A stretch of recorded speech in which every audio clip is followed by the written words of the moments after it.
மக்களே, big pass லைவ்ல நடந்த ஒரு விஷயத்தை பற்றி தான் பேச போகிறோம். வணக்கம் மக்களே, பிக் பாஸ் லைவ்ல மார்னிங் ஆக்டிவிட்டி டாஸ்க்கை பற்றி தான் நம்ம டிஸ்கஸ் பண்ண போகிறோம். சாரி, இந்த வீடியோ கொஞ்சம் டிலே, நடுவில் நிறைய சண்டைகள் இந்த மாதிரி ட்ராவல் ஆச்சுன்னா அதை ஃபஸ்ட்டு போடணுன்ற மாதிரி ப்ரிஃபரன்ஸ் ஆயிருச்சு. அதனால தான் இது டிலே. என்ன டாஸ்க்குன்னு பார்த்தீங்கன்னா, சூப்பர் பவர். இந்த வீட்டில் உங்களுக்கு ஒரு சூப்பர் பவர் இருந்ததுன்னா அதை எப்படி வச்சுலாம் கேம் விளையாடுவீங்க, அந்த சூப்பர் பவர் இருந்தால் உங்களுக்கு என்னெல்லாம் யூஸ் ஆகும் அப்படின்றதான் கேட்டகரி. ஃபஸ்ட்டு விஷ்ணு வந்து என்ன சொல்கிறாருன்னா, மனசில் நினைக்கிற விஷயங்கள்லாம் எனக்கு தெரியணும், அதை தெரிஞ்சதுக்கப்புறம் பளிச்சுன்னு கொடுப்பேன் அப்படின்ற மாதிரி சொல்லினார். அஞ்சலி பாப்பா அப்படின்ற மாதிரிலாம் மீன் பண்ணார். அது யாரை மீன் பண்ணாருன்னு உங்களுக்கே தெரிஞ்சிருக்கும். அதுக்கப்புறம் வெடித்த பூகம்பம்லாம் நீங்கள் பார்த்துருப்பீங்க. ஸோ அதை டேரெக்டாக அர்ச்சனாவை தான் அட்டாக் பண்ணணுன்றது கடந்த 2-3 நாளாக அட்டாக் பண்ணிட்டு இருக்காரு. தெரிஞ்ச விஷயம் தானே, அதை தான் அவங்க ரியாக்ட் பண்ணாங்க. இது ஒன்று. ரெண்டாவது, அழுதே அர்ச்சனா அப்படியே கிவ் இட் டு பேக் மாமே அப்படின்ற மாதிரி திருப்பி கொடுக்குற மாதிரி அதிலே பேசியிருப்பாங்க. ஃப்ரீஸ், டைம் டு ஃப்ரீஸு, அதுக்கப்புறம் ரிவர்ஸில் போனோம். இந்த டைமை இங்கே ஃப்ரீஸ் பண்ணிவிட்டு அப்படியே ரிவர்ஸில் போய் குறும்படம் போட்டு அந்த குறும்படத்தை போட்டு காமிச்சா இவங்களோட கேரக்டர் என்ன எப்படின்றது எல்லாருக்கும் தெரிய வச்சிடலாம் அப்படின்ற மாதிரி விஷ்ணு தான். ஸோ விஷ்ணு அர்ச்சனாவை அட்டாக் பண்ணார், அர்ச்சனா விஷ்ணுவை அட்டாக் பண்ணாங்க அப்படின்ற நிலமை தான் வந்துச்சு. ஸோ இது பார்க்குறதுக்கு நல்லா தான் இருந்தது அந்த டைலாகை பொறுத்த வரையும். மூணாவது மணி சித்ரா என்னென்னா, ஸோ எனக்கு ஒரு பவர் என்னென்னா, ஒயில்ட் கார்டு உள்ளே வந்தாங்களே, ஒயில்ட் கார்டு வந்து இன்ஃபர்மேஷன் கொடுக்குறதே எனக்கு ஒரு மிகப்பெரிய ப்ளஸ் தான். என்னோட நெகட்டிவாக இருக்கட்டும் பாசிட்டிவாக இருக்கட்டும், இந்த கமெண்ட்ஸ் கொடுக்குறதே என்னோட பாசிட்டிவ் தாங்க. ஸோ இதுவே எனக்கு ஒரு சூப்பர் பவர் தான் அப்படின்ற மாதிரி சொல்லியிருந்தார்.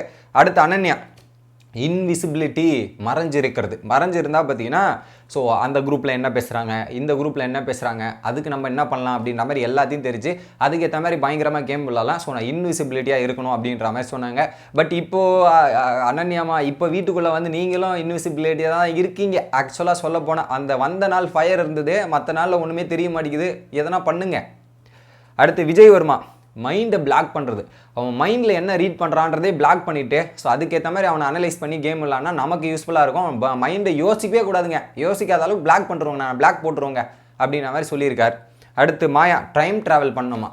டைம் ட்ராவல் பண்ணிவிட்டு நான் ஒரு விஷயத்தை பெரிய தப்பு பண்ணிட்டேன், அதை போய் நான் மாற்றணும்னு நினைக்கிறேன், மாற்றிட்டுனா கேம் மாறிடும். அதை தவிர்த்து ஸோ எனக்கு ஒரு ஐ பவர், இந்த ஐ பார்த்தவொடனே அப்படியே மாறிடுவாங்க. எப்படின்னா, இது 7ஆம் அறிவில் பார்த்தீங்கன்னா, ஸோ அந்த ஐயை பார்த்தவொடனே மாறிட்டு பயங்கரமாக பிஹேவ் பண்ணுவார்ல, அந்த கேட்டகரி தான்.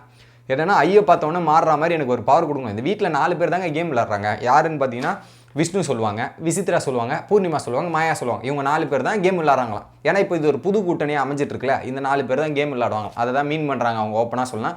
மற்றவங்க யாருமே கேம் விளையாட மாட்டேங்கிறாங்க, அந்த பார்வையிலேயே அவங்கள கேம் விளையாட வைக்கணும் அப்படின்ற பவர் வேணுன்றது ப்ரூட்டல் அட்டாக் அப்படின்ற மாதிரி கலாச்சிட்டு இருந்தாங்க. அடுத்து கூல் சுரேஷ், சிட்டுக்குருவி சூப்பர் பார். அது எதுக்கு வந்து கண்டென்ட் எதுக்கு பேசுகிறாரு, ஏன் பேசுகிறாருன்னு தெரியல. கொசு பற்றி ஒரு 2 நிமிஷம் பேசியிருப்பார், சிட்டுக்குருவியை பற்றி பேசுகிறார். சிட்டுக்குருவி மாதிரி சிறுக்கு அடித்து படிக்கணுமா, டாஸ்க்கும் எதுக்கும் சம்மந்தமே இல்லை, ஏதோ ஒன்று பேசிட்டு போயிட்டார். அடுத்து விசித்ரா வந்தாங்க. அவங்களும் வந்து கால்டு பவர்ன்ற மாதிரி ஏதோ ஒரு பவர் இருக்கா மக்களே. மெடிசேஷன் பண்ணணுமா. அந்த மெடிசேஷன் பண்ணும்போது உங்கள் உடம்புலேருந்து உங்களோட சோல் வந்து வெளியே போயிட்டு அப்படியே சுற்றிட்டு திரும்ப வந்து உள்ளே வந்துருமா அப்படின்ற மாதிரி என்னை அடைச்சி வச்சுருக்காங்க. இந்த வீட்டை விட்டு வெளியே போயிட்டு நான் சுற்றிக்கிட்டு இப்படியே வந்துடணும். அப்படி போகும்போது மீடியாவில் என்னை பற்றி என்ன சொல்கிறாங்க அதெல்லாம் பார்த்துட்டு வந்து அதுக்கேற்ற மாதிரி கேம் விளாடணும் அப்படின்றது அவங்களோட கருத்து. அடுத்து பூர்ணிமா, சூப்பர் டாக்டரா. என்ன சூப்பர் டாக்டர்னு கேளுங்க ரீசனை. இப்போது அவங்க பேசுகிறத வந்து சில பேருக்கு புரிய மாட்டேங்குதான். அப்போ என்ன பண்ணுவாங்களாம், போய் அவன் தட்டி அவன் மூளையை ஓப்பன் பண்ணிட்டு அவன் மூளை இருக்குதா இல்லையான்னு செக் பண்ணுவாங்களாம். மூளை இருந்ததுன்னா என்னோட தாட்ஸை தூக்கி அவன் மண்டையில் கொட்டிட்டு வந்துடுவேன். அப்போ நான் சொல்கிறது எல்லாம் சரின்னு சொல்கிறோம்ல.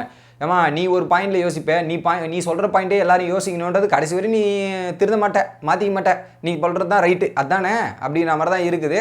திரும்ப நான் பேசுறது கேட்கவும் விட மாட்டேங்கிறாங்க, புரிய மாட்டேங்குது அப்படின்ற ஃபீல் பண்ணுறாங்க. புரிகிற மாதிரி பேசினா தானே புரியும்.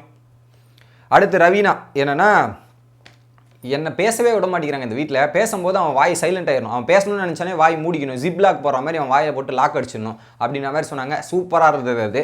அடுத்து ஜோவிகா, எனக்கு ஒரு பவர் என்ன தெரியுமா கிடைக்கணும், நான் எதுவும் பண்ணக்கூடாது, அவன் பண்ணுறதை அவனுக்கு போத்து கொடுத்துடணும், இவன் பண்ணுறது இவனுக்கு, அதான் மாற்றி கோத்து விட்டு நம்ம ஜாலியாக வேடிக்கை பார்த்துட்டு போயிடலாம். அதான் அவனுங்க அச்சுப்பாங்க, நம்ம ஜாலியாக ட்ராவல் பண்ணிட்டு போயிடலாம்ல அப்படின்ற மாதிரி ஜோவிகா. சூப்பர்மா ஜோவிகா, வேறு மாதிரி.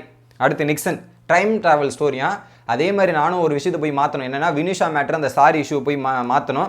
அதே மாதிரி ரெண்டாவது வந்து எல்லாரும் என்ன மாதிரி திங்க் பண்ணும், விஷ்ணு நம்ம நிக்சனோட தாட் ப்ராசஸ்லேயே எல்லாரும் திங்க் பண்ணி அதுக்கேற்ற மாதிரி கேம் விளாடணும் அப்படின்ற மாதிரி அவர் சொல்கிறாரு. என்னத்தான் நடக்க போதோ. அடுத்து தினேஷ், மந்திரங்கள் எனக்குள்ளே ஒரு மந்திரங்கள் இருக்குது, அந்த மந்திரங்களை யூஸ் பண்ணுவேன் அப்படின்ற மாதிரி சொல்லிட்டு, ஸோ அந்த மந்திரத்தை எனக்கு இப்போ நான் கேப்டன் ஆகணுமா, கேப்டன் ஆகிறதுக்கு மந்திரம் போடுவேன்.